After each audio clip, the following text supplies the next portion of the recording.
So we are about to start our session. Unfortunately, the first speaker is not here, but we have Tomasz Barszcz from University of Warsaw, and he will start this session. Tomasz Barszcz is a music historian and graduate of musicology and Polish philology at the University of Warsaw. His theme for this session is Lagoon Opus 36 by Ludomir Różycki and Jūra by Čiurlionis, a comparative study. Floor is yours. Thank you. Good morning, everybody. First of all, I would like to thank for the opportunity to participate in the conference. The subject of my presentation, as you can see on the slide, is a brief comparative study of two works. Ludomir Różycki's Lagūna, in English Lagoon, Opus 36, and Čiurlionis' Jūra, like the sea.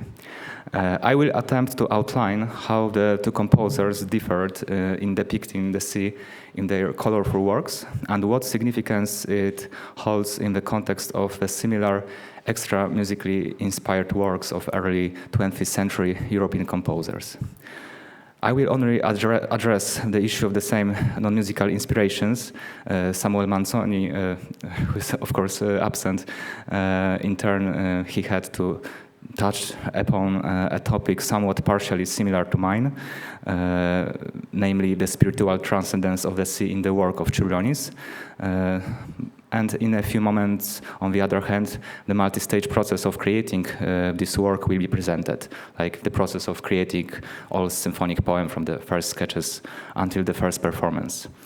So I just wanted to point out in my paper that even among the works of composers associated at least periodically and occasionally with the Young Poland movement, there are programmatic works based on the same non-musical inspirations, like, for example, the motif of sea. This motif in the works of Young Poland composers was quite popular and used in many works, which is often reflected in the program titles. In the output of Čiurlionis, who studied for several years at the Warsaw Institute of Music, where he was also strongly associated, as we know, with one of the Young Poland artists, Eugeniusz Morawski, we can also find a work depicting the sea, his symphonic poem Jūra, written in the last decade of the Lithuanian composer's life, precisely between 1903 and 1907. It is one of Čiurlionis' two symphonic poems, alongside Miške, and represents a type of late romantic orchestral music. As we all know, Čiurlionis was as much a painter as he was a composer. He believed that there are no boundaries between the arts, that music combines poetry and painting and has its own architecture. And that painting can also have such architecture as music, expressing sounds in colors. So we have here the idea of transforming musical qualities into visual ones. And the evolution of the composer's creative ideas was best reflected in his piano works, especially the preludes, which were written at every stage of his creative journey.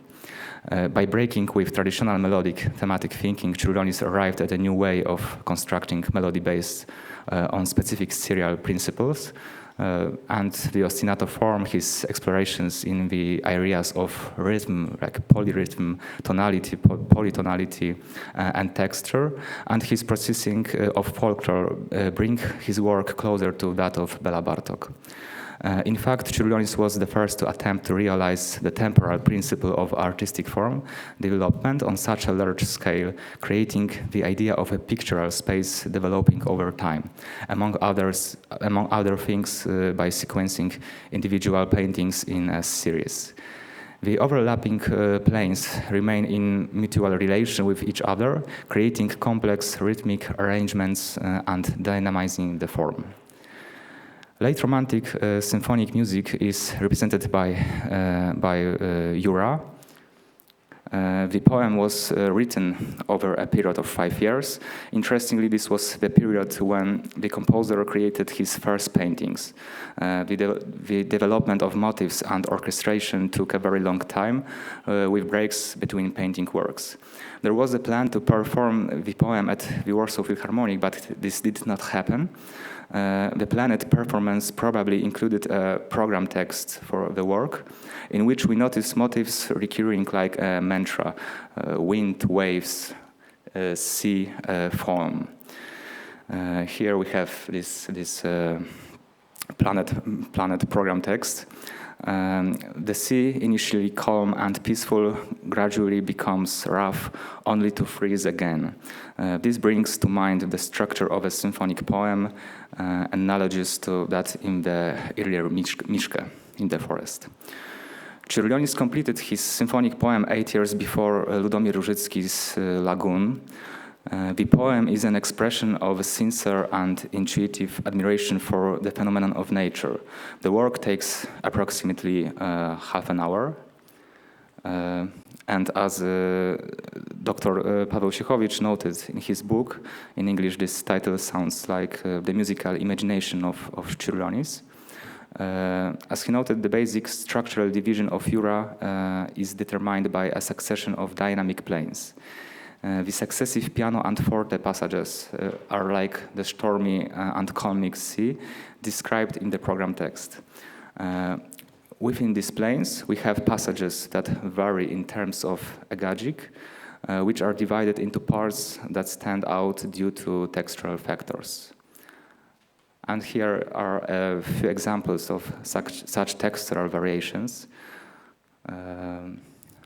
We see that this, for example, motifs which imitates like something like the sea, like the waves are different. And despite this enormous diversity, Jūra, the sea is a coherent, self-contained whole. This coherence is the result of the technique of stacking motifs already used in Miszke, like the repetition of thematic formulas or microstructures that make up the dance.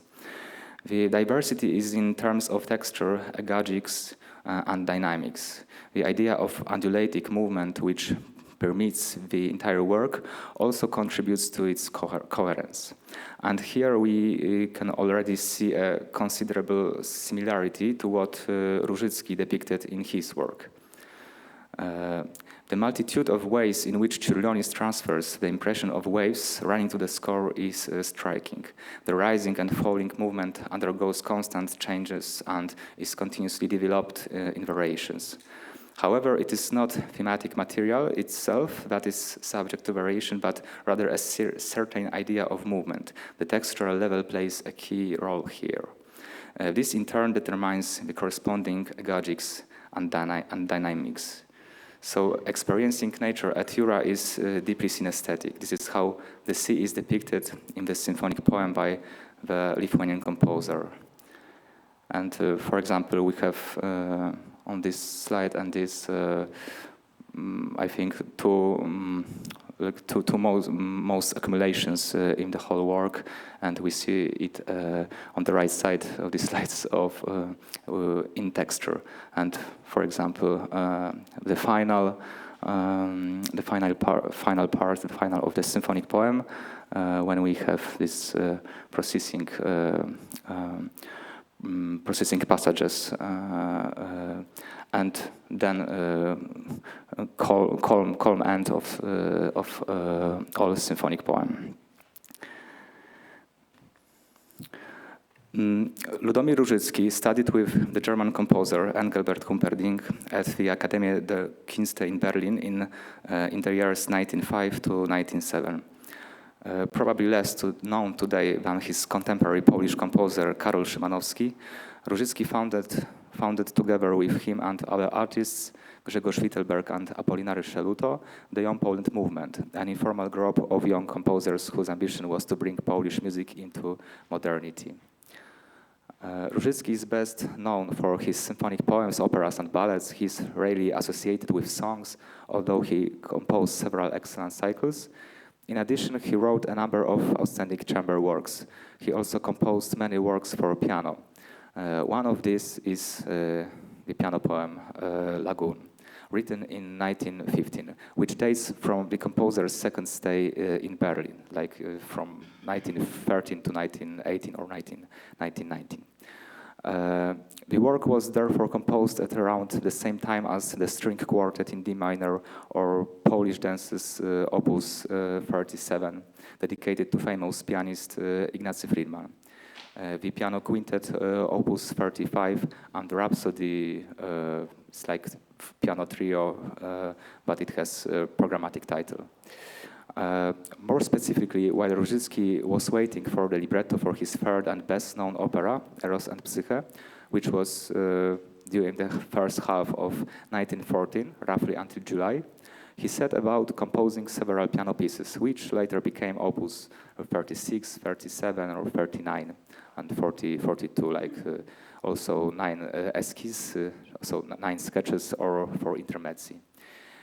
He then wrote his string quartet while waiting for a special concert organized for him by his Berlin friends, including painters. It was organized in the Berlin Secession Hall, and the concert took place on 26 December 1915. Różycki also completed the piano pieces he had begun in this moment, including Lagoon and the other opuses which I mentioned. And all of the works quickly found a publisher in the friendly and wealthy company of Wilhelm Hansen in Copenhagen. As for Różycki's entire piano legacy, we initially have 2 lost sonatas and variations written while he was still studying at Warsaw Music Institute, so they are 1903 or 1904. And later came his first opuses in the form of preludes and nocturnes, Play of the Waves, so the other work inspired by the sea, by the way. Play of the Waves dedicated to Richard Strauss and serving as a musical illustration of Arnold Böcklin's marine painting.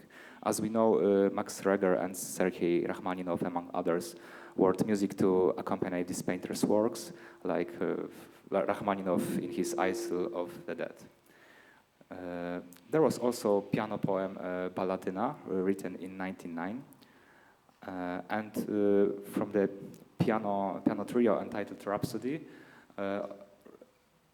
leads us towards the programmatic nature of Różycki's works.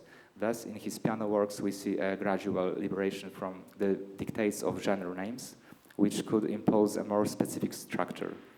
Of course, there are also impromptu intermezzos and, for example, Ballada, opus 18 for piano and orchestra, but later on his work takes on an increasingly programmatic form. There are many echoes of Chopin too. Różycki was in general steeped in Chopin, Schumann, Brahms, Liszt, and later Strauss, Debussy, or other French impressionists. In his piano works, he is also able to depict the action in a brilliant way without words. Technically, these works require quite a lot of effort. Importantly, Różycki does not follow a single trend in any of his piano works, so they are not strictly impressionistic, although they often display a great deal of impressionism. Różycki creatively transformed these trends in his own way, as did, for example, Szymanowski, for that matter.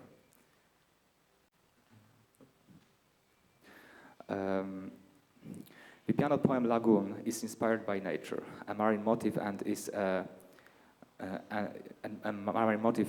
a thoroughly romantic, impressionistic image of omnipresent calm and mysterious infinity. It is worth noting here that the piano was Różycki's primary means of expression, present since his childhood. So Różycki was a very skilled pianist. The piano also had a slight influence on his symphonic works. For example, Balladina, the other composer's piano poem from 1909, was described by some critics as a symphonic poem for piano, which Różycki may not have had time to orchestrate. So for him, the piano was often a kind of sketchbook. Nevertheless, Różycki's piano poems are not exercises for grand symphonies poems, but full-blooded compositions for the piano. In them, Różycki consistently follows the path laid out by Chopin, Schumann, Liszt, and the Impressionists. He uses the sound of the piano in an extraordinary way. He builds powerful, almost symphonic climaxes, constructing passages that are sometimes turbulent, sometimes sparkling and airy, masterfully imitating nature. He is also capable of moving the listener with passages of extraordinary tenderness and intimacy. Różycki was a brilliant musical dramatist. He was able to build action in a brilliant way, convey a certain program in programmatic pieces, and skillfully manipulate tensions, colors, characters, and emotional states. He does this very skillfully also from the audience perspective. The manuscript music autograph of Lagoon, Berlin 1915, is missing. What remains is the printed version published in 1920 by Wilhelm Hansen in Copenhagen and Leipzig, later edited and revised by Julia Bird from New York in 1920. The piece is dedicated to the Richard Singer. We have on the title page these words, Herrn Richard Singer gewidmet, and the work consists of 103 bars. We can see influences of Impressionism in it, at times a slight breakdown of the tonal system, but not to such an extent that the wider audience would be unable to get through it. The piece begins with allegro sostenuto. The initial fluttering and undulating effect is achieved through spread passages and long trills. The them of the outer movements, allegro sostenuto, is carried out in octaves, building a calm narrative accompanied by constant swaying, intensified by dense passages in the left hand and melody line in the right. The middle section, with its majestic climax, poco più mosso, molto agitato, is framed by silvery cadences reminiscent of the ebb and flow of the tide. Initially, the melody is played in the right hand for a long time, throughout a significant portion of the work. The narrative is paused for a moment by an arabesque two-bar motif, which is in these circles, repeated almost identically, which slows down the narrative. The undulation continues, and the right hand plays the main them, beginning with a very characteristic quasi-Chopinistic-like motif, and it is like these bars 10 to 11, and perhaps also maybe in some to some extent bar 15. At poco più mosso agitato, so from bar 28, a gradual climax begins with an accumulation of accented chords and a progression towards forte. We also see gradual thickening of the texture, with the spinning motifs now present in both the right and left hands. In bars 47 to 50, we encounter the strongest impression of spinning motifs in the piece, while the entire climax ends on the left page, ends in bars like 66 to 69 with a spinning chromatic progression in the left hand in bar 70, which is the apogee of the climax. Immediately after the climax, the narrative calms down completely in the form of successive static chords interspersed with recurring pearly passages arpeggios. In bar 83, tempo 1, there is a return to the initial swirling. When in bars 91 to 92, a quasi-Chopinistic-like phrase returns along with the entire main them, which is repeated. And these small circles on the right page, is a slight shift in tonality, introducing a certain uneasiness into the melody, namely the notes A and G in the left hand, which, in quotation marks, dirty the initial tonality of F sharp major. The final of the piece is a swirling phrase lasting over 3 bars, rising higher and higher, depicting, one could interpret it this way, water evaporating upwards. So we have 2 completely separate works, different in terms of texture. One symphonic for orchestra, the other for piano. Only a few years separate them, and both works are also the result of reflection of the trends in program music at the turn of the 19th and 20th century.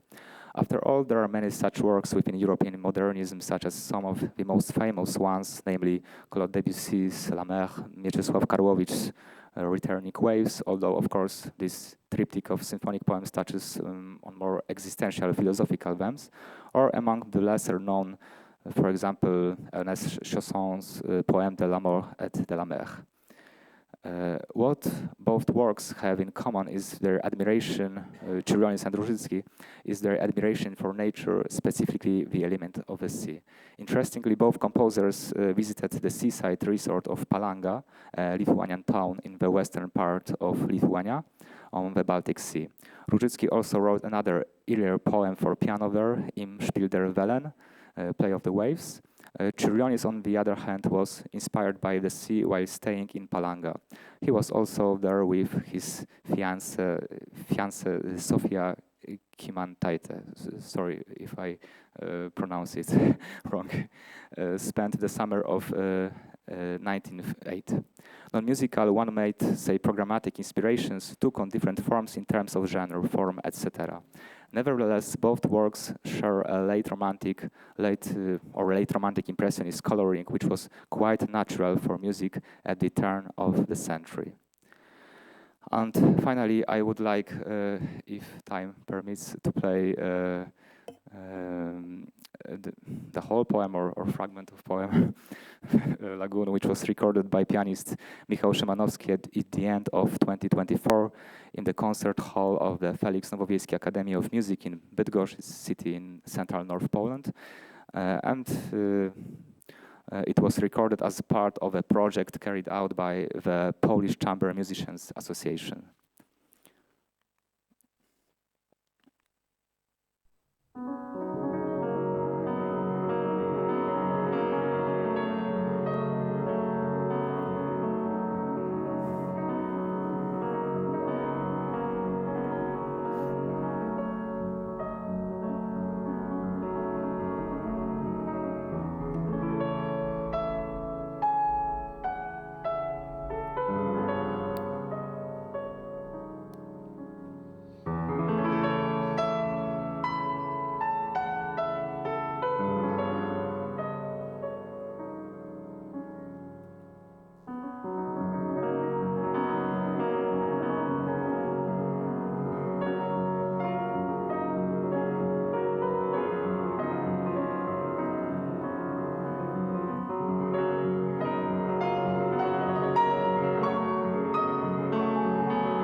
So that's all. Thank you for.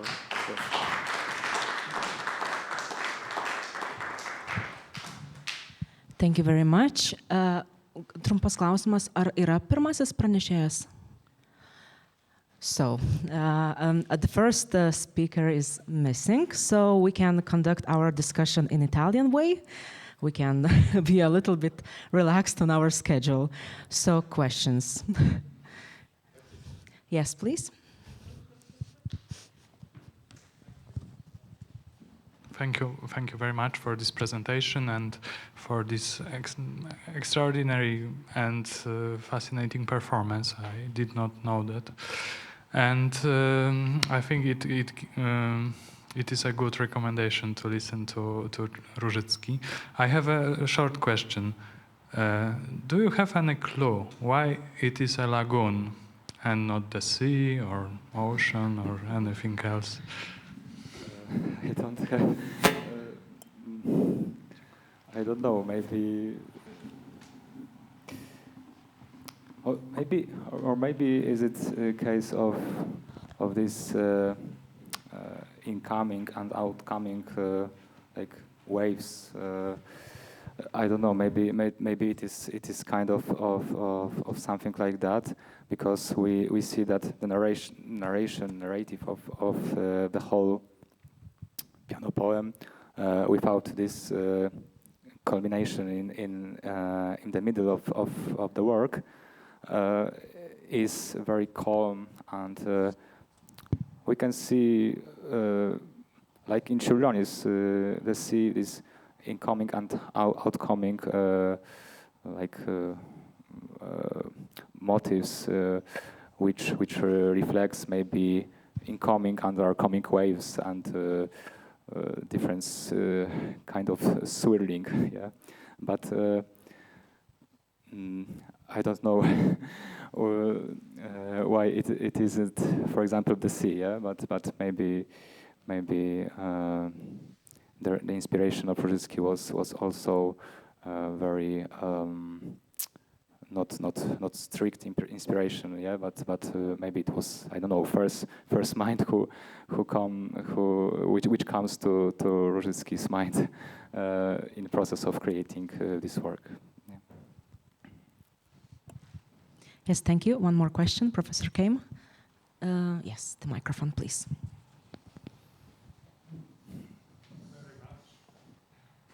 Do you hear me? Okay, thank you very much. It's very interesting, this piano piece. I have a question concerning the eventual French influence. As far as I know, French influence on this Młoda Polska school of the pupils of Zygmunt Noskowski was not very, to which finally Čiurlionis also belonged in his early time, was not so very great. However, I think here in this piece there is a certain French influence to hear, even if it is not so clear as in later pieces of Szymanowski, such as Metopy, where this is which is also C piece, of course. And I think this in Čiurlionis this is rather absent. In Čiurlionis I do not find this influence. However, even for Różycki, it is not so very clear for me from where does it come, since he was in Berlin all the time. But apparently he listened there to some French music. Yeah, and I think it is also interesting when we will see in correspondence of Różycki, like from, I don't remember, maybe 1904, 1905, or when he was in Berlin, and there is some fragment where Różycki writes to his wife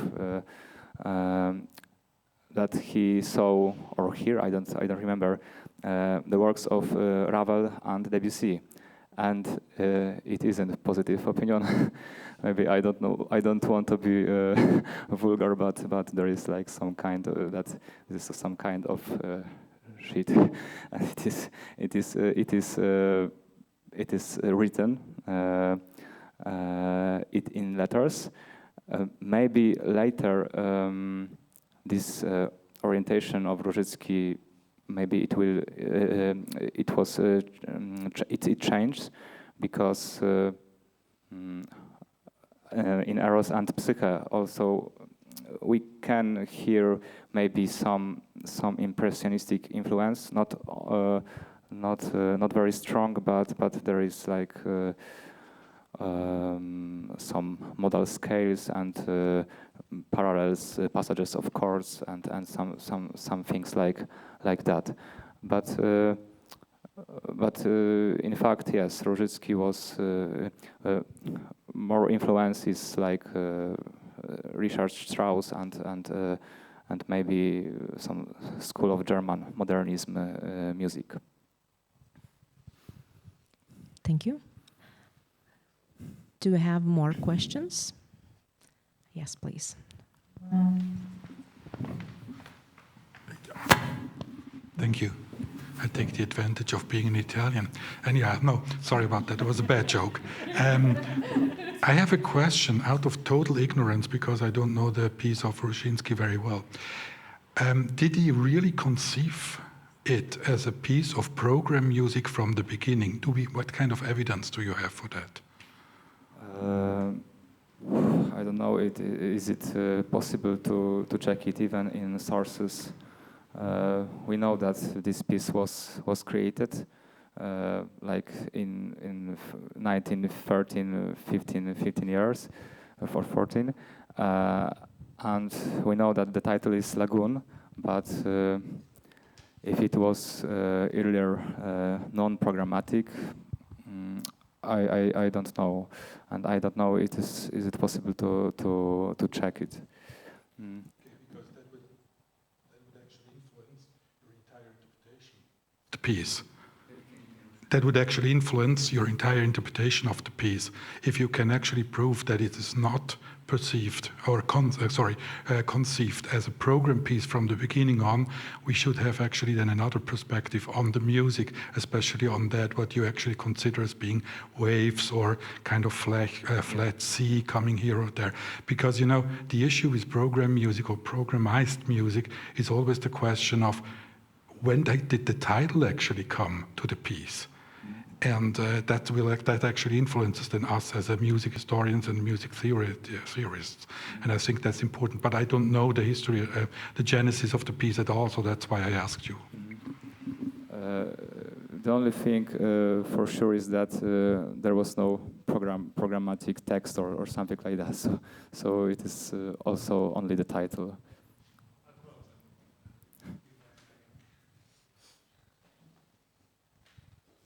However, I would point out that this earlier C piece, Im Spiel der Wellen, was actually composed without the title, and then Różycki attached this title, connecting it to Arnold Böcklin. Yeah?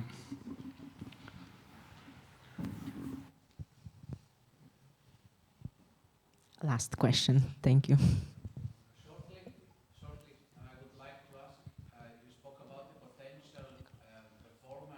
Of Jūra in Warsaw. What do you know about it? Would you please tell us more about it? Okay. I know that from the book of Dr. Siechowicz that it was performed. It was planned to perform, and I only know that. It wasn't advanced. It was only plans, and this. But this program text was created with the plan of perform it in Warsaw Philharmonic, but it wasn't advanced plan. Thank you very much. Thanks again, Tomasz Barszcz.